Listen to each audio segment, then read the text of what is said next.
The moment my uncle showed me that recording, I experienced my entire reality shifting beneath my feet.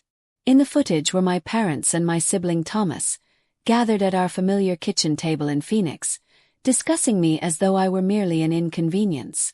The recognizable Arizona sunlight poured through the glass, creating a bright atmosphere that seemed to mock the harsh statements being made. "Lindsay assists us only because she's indebted to us," my mother declared, her tone filled with disdain. "Given all we've provided for her, covering the home loan is her minimum obligation." My sibling Thomas added with a sneer. "Exactly, and she pretends she's granting us some enormous favor. What a ridiculous notion." The most painful aspect was watching my father silently approve. The same man who had once guided me through learning to bicycle and assisted with my mathematics assignments, now sitting there permitting them to disparage me. The footage was unsteady, obviously recorded secretly, yet their statements came through with perfect clarity. I viewed it multiple times, each replay creating an odd combination of emotional detachment and mental sharpness. For 4 years running, I had been contributing significantly to their home loan through my business entity, Divine Investments. They believed they were making payments to a financial institution, never examining the contract details that my financial consultant had helped structure. Monthly, they made their modest contribution while I handled the major portion, all while they criticized my insufficient assistance. My Uncle Jason's note arrived immediately afterward. "You had to witness this, Lindsay." I couldn't remain silent any longer. "They've been speaking this way for months." I remained in my home workspace, examining the financial records that documented every contribution I'd made. The figures were undeniable. More than $200,000 invested in maintaining their comfort in that residence. My hands remained calm rather than trembling with rage as I accessed the mortgage contract, a subtle grin appearing as I recalled the purchase clause my financial consultant had required us to include. "Just as a precaution," she had explained. Looking back, I suspect she anticipated something like this occurring. The upcoming payment was scheduled in 2 weeks, and for the first time, I understood precisely what action I needed to take. I grabbed my phone and sent a brief message to my uncle. "I appreciate you revealing the reality. Don't be concerned. I won't reveal your involvement, but changes are coming." I had always served as the family's financial backup, though they would never acknowledge it. 4 years prior, when Phoenix's housing market collapsed and they faced losing their residence, I intervened. I was 27 then, already established in my software development management career. Ironically, they had never supported my professional path. They wanted me to inherit my father's failing real estate venture instead. "Software development isn't a proper career for a woman," my mother would declare, her expression showing disapproval. "Your brother Thomas possesses genuine business acumen." Yet Thomas, with all his supposed business intelligence, had nearly destroyed the family company within 2 years of assuming control. When they required mortgage assistance, I consulted my financial consultant Kate. She proposed an innovative approach. Establish an LLC, purchase the property through it, and allow them to believe they're still working with a bank. This way, you maintain legal protection while providing help. It appeared ideal at the time. I could assist without confronting their pride. The system functioned seamlessly. Divine Investments LLC became their mortgage provider, and I supplemented their monthly contributions without their awareness. They preserved their dignity while I maintained family stability. My Uncle Jason alone knew the reality, having overheard Kate and me discussing it at a family event. "You treat them too well, Lindsay," he had said then. "They don't merit your generosity." I defended them naturally. They were family. They might not comprehend my decisions, but they had always provided me with a home. Now, watching that recording for the 4th time, I understood how mistaken I had been. Their words echoed repeatedly in my thoughts. "She's obligated to us. What a ridiculous notion. Her minimum obligation." Each statement felt like a blade cutting deeper. I opened my computer and accessed the LLC's account. The next mortgage payment was scheduled for the 15th, just 2 weeks ahead. They had never been late previously, always transferring their share punctually. But now, understanding their true feelings, I had no plans to cover the remainder this time. Let them experience the results of their ungratefulness. Let them handle the bank independently. They were unaware that their daughter, the useless drain, was actually their property owner. The realization brought a smile to my face. Sometimes karma requires assistance. The recording wasn't the conclusion. My uncle Jason provided additional proof the following day. Screenshots from family group messages I had been intentionally excluded from. They had created it 6 months earlier, aptly titled Family Finances. Each message felt like another betrayal, deeper than the previous. Lindsay believes she's exceptional with her technology position, Thomas had written. She barely contributes to the mortgage while I'm here daily managing Dad's business. My mother's reply chilled me. We should request more money from her. She's unmarried without children. What else does she spend money on? After everything we sacrificed raising her, she can't even adequately support her family. I accessed my financial documentation, hands trembling slightly as I computed the total. Over 4 years, I had contributed $267,843 toward their mortgage through Divine Investments, while they had only paid $52,500 in monthly payments to the bank. They were unaware I was covering the additional $5,400 monthly. My phone buzzed with a message from my mother. Sweetheart, could you join us for dinner this Sunday? We need to discuss something significant. I knew exactly what that something was. They planned to request more money, probably with emotional manipulation and guilt as accompaniments. The thought of sitting there pretending I didn't know their true opinion of me nauseated me. I contacted Kate, my financial consultant. I need to understand my options regarding the purchase agreement.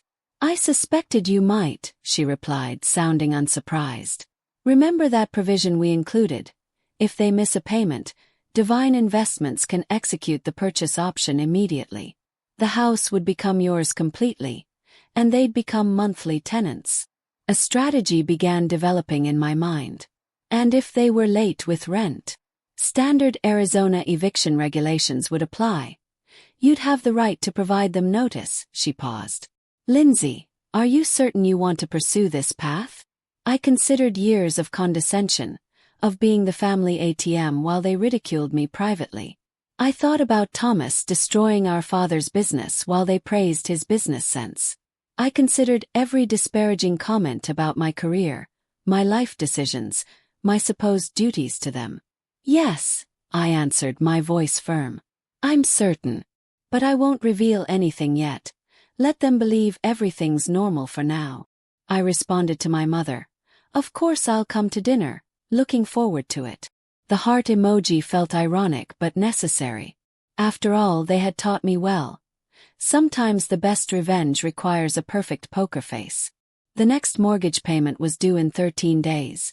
And for the first time since this arrangement started, I wouldn't be there to catch them when they fell. Sunday dinner felt like an exercise in restraint. I arrived at their Phoenix residence precisely at 6, the setting sun painting the desert scenery in orange and purple hues. The house, my house technically, appeared exactly as it had for 20 years. The familiar aroma of my mother's lasagna drifted through the air, a calculated decision meant to evoke happier memories. Lindsay, darling! My mother rushed to embrace me, her designer bracelet catching the light. I noticed it was new, probably bought with money they should have allocated toward their mortgage payment due in 9 days. Thomas sat at the dining table, appearing smugger than usual in his pressed business attire. Hey sis, good of you to spare time for your family. I smiled, remembering his message about me barely helping.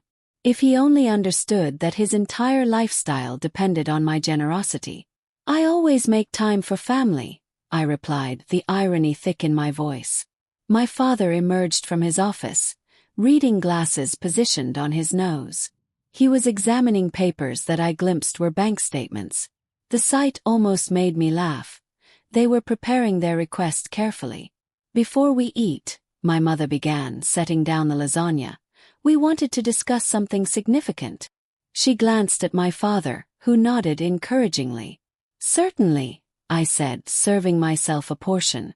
What's concerning you? Thomas cleared his throat. Well, as you're aware, Dad's business has been experiencing some difficulties. The real estate market isn't what it once was. I took a bite of lasagna, chewing slowly. The business had been experiencing challenges ever since Thomas assumed control, despite the Phoenix market being stronger than ever.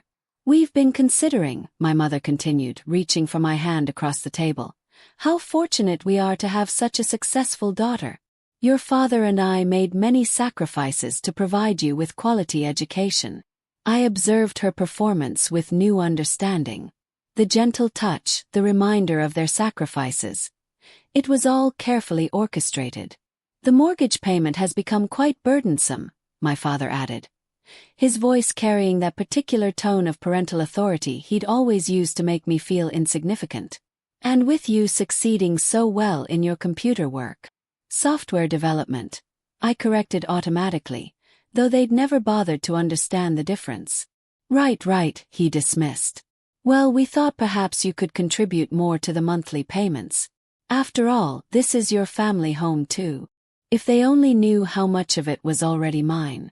We're only requesting an additional $2,000 monthly, my mother added quickly. It's not much considering your salary. I took another bite of lasagna, using the moment to maintain composure. They wanted $2,000 more when they didn't even realize I was already paying over $5,000. The audacity was almost remarkable. I'll consider it, I said finally, my voice neutral. Times are somewhat uncertain currently. Uncertain, Thomas scoffed. Please, we all know you're doing fine, unlike some of us who are actually working hard to preserve this family's legacy. I smiled, thinking about the notification their bank would send when they missed their payment next week. You're right, Thomas. Sometimes we all receive exactly what we deserve. After dinner, I excused myself to use the restroom but took a deliberate detour past my father's office. The door was slightly open, and I could hear my parents and Thomas speaking in hushed tones. I paused, my heart racing as their words drifted out. She's not going to help, Thomas said bitterly. Did you see how she just sat there acting all superior with her tech money while our business struggles? Patience, my father replied. We have another option. Remember those investment documents I discovered in her cloud storage when she used our Wi-Fi last month? She's been hiding money from us in some company called Divine Investments. My blood ran cold. They had snooped through my files during my last visit. I had carelessly used their Wi-Fi without a VPN, and my cloud storage had synchronized automatically. I researched it, my father continued. It's a legitimate LLC and it's performing very well. She's been hoarding money there instead of helping her family. I raised a snake. We'll give her one more opportunity to help voluntarily, my mother's voice chimed in. If not, I'll remind her about that incident in college when she took money from your business account for her tuition. She thought we never discovered it, but we have evidence. She'll have to help us then. I had to bite my lip to prevent laughing. The money they referenced. I had borrowed it with my father's permission when their check for my tuition bounced. I had even repaid it within a month with interest. I had emails proving everything. Their attempted blackmail was as pathetic as it was desperate. And if that fails, Thomas added, we can always contact her company's HR department, raise some questions about her mental stability, maybe suggest she's been stealing company resources for personal projects. That would get their attention. The casual way they discussed destroying my career sent ice through my veins. These people weren't family. They were parasites wearing family masks. I quietly slipped back to the bathroom, flushed the toilet for show, then returned to the dining room. They filed back in moments later, all wearing practiced smiles. Lindsay dear, my mother said sweetly, have you given any consideration to what we discussed about helping more with the mortgage? I met her gaze steadily. Actually, I have. You're correct, family should help family. I'll have an answer for you in about 8 days. The timing wasn't random. Their mortgage payment was due in 8 days, and I knew exactly what would happen when they missed it. Divine Investments would finally reveal its true ownership. 8 days. Thomas frowned. Why such a specific timeline? I stood up, gathering my purse. Just need to verify some things with my financial advisor. You understand, right? Being careful with money is simply good business sense. I smiled at Thomas as I echoed their favorite phrase. My mother walked me to the door, pulling me into another calculated embrace. We knew you'd understand, sweetheart. Family always comes first. Yes, I agreed, thinking of the eviction notice I'd already drafted. Family always receives exactly what they deserve. As I drove home, I called my Uncle Jason. You were correct about them, I said when he answered. But don't worry. I'm finished playing the silent partner in their little drama. It's time for the final act. The week passed with excruciating slowness. My family maintained their pressure campaign, sending daily texts about their urgent financial situation. Each message only strengthened my determination. I forwarded everything to Kate, my financial advisor, who was helping me prepare for the inevitable confrontation. The paperwork is ready, Kate confirmed during our meeting 3 days before the payment was due. Once they miss the payment, Divine Investments can exercise its purchase option immediately. I've also prepared the eviction notices, just in case. I nodded, reviewing the documents. And you're certain everything's legally sound? They can't challenge this. They signed the agreement 4 years ago, Kate assured me. Your father barely read it. He was too desperate for the bailout. Everything's perfectly legal. That evening, my brother launched his own attack. Hey sis, his text read. I was just speaking to my friend in tech recruitment. Heard some companies are conducting layoffs. Must be frightening for you. Good thing you have family to rely on. Speaking of which, about that help we discussed. The attempted manipulation was so transparent it was almost comical. I showed the message to my Uncle Jason over coffee the next day. They never change, he said, shaking his head. Your aunt and I watched them do this to everyone in the family. It's why we distanced ourselves years ago. Did you know they went through my files when I visited? Yes. Not surprised. They did the same to your cousin when she stayed there last year. They're always looking for leverage. He paused.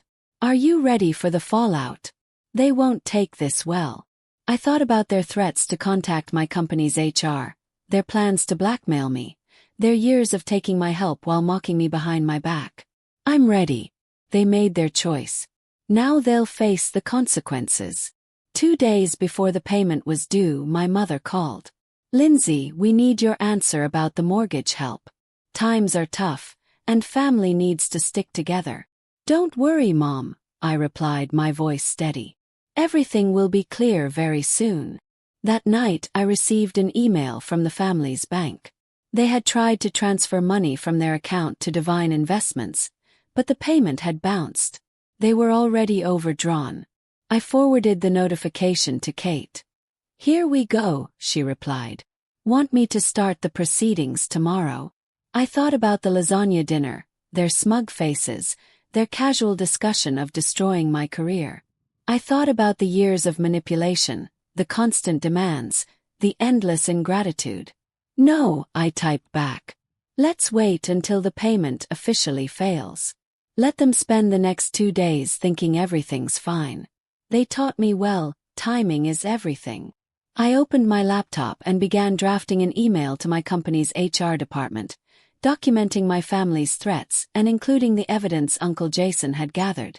Better to get ahead of their potential attacks. The end was in sight, and I was leaving nothing to chance. Sometimes, I muttered to myself, the best revenge is simply letting people face the consequences of their own actions. The payment deadline arrived and passed. At 9 a.m. sharp, Divine Investments' automated system sent out its default notice. I watched my phone, counting down the seconds until the inevitable call. Took exactly 12 minutes. Lindsay. My mother's voice was frantic. Something's wrong with our mortgage payment. The bank is saying we defaulted, but that's impossible. We need your help immediately. Actually, I replied calmly, Divine Investments isn't a bank. It's an LLC, my LLC to be specific. The silence on the other end was deafening. "What?" she finally whispered. "Check your email. You'll find a notice explaining that due to your default, Divine Investments is exercising its purchase option. The house is now legally mine. Your status has been changed to month-to-month tenants." This is a joke," she stammered. "No joke. I've been covering the majority of your mortgage for 4 years while you all mocked me behind my back, called me a burden, plotted to blackmail me, threatened my career. How did I know? Uncle Jason showed me the video. He showed me everything. Now about your tenancy, your first rent payment is due in 30 days. I suggest you start looking for somewhere else to live." My father's voice suddenly broke in. They'd put me on speaker. "You ungrateful." "Careful," I cut him off. "Is that any way to talk to your landlord? The eviction notice is ready. Don't make me serve it sooner than planned." I ended the call and blocked their numbers. Within minutes, my email began filling with messages from flying monkeys. Distant relatives and family friends telling me I was being cruel, that family should forgive family. I deleted them all without reading them. Some debts can't be paid with forgiveness. 3 months later, I stood in the empty house, my footsteps echoing through the vacant rooms. My family had finally moved out last week, forced to downsize to an apartment across town. They had tried everything: threats, guilt trips, legal challenges. But in the end, the documents were ironclad. They had no choice but to accept reality. Thomas's attempt to contact my company's HR had backfired spectacularly, thanks to my preemptive documentation and Uncle Jason's evidence. His accusations were dismissed immediately. Instead, his actions were reported to his real estate board, leading to an ethics investigation that effectively ended his career. My mother's final attempt at manipulation came through a tear-filled voicemail. "How could you do this to your own family?" The answer was simple. They had shown me exactly what family meant to them, and I had finally believed them. I walked through the kitchen where it had all started, where they had sat around the table calling me worthless while I paid their bills. The irony wasn't lost on me. Uncle Jason and his wife were coming over later to help me prepare the house for sale. The proceeds would go toward establishing a foundation for helping victims of financial abuse. Something good could come from this after all. My phone buzzed with a text from Kate. "Just heard from their lawyer. They're finally signing the last papers. It's really over." I smiled, looking around at the empty house one last time. They had taught me that family always comes first, but they had never specified which family. I chose myself, and for the first time in years that felt exactly right.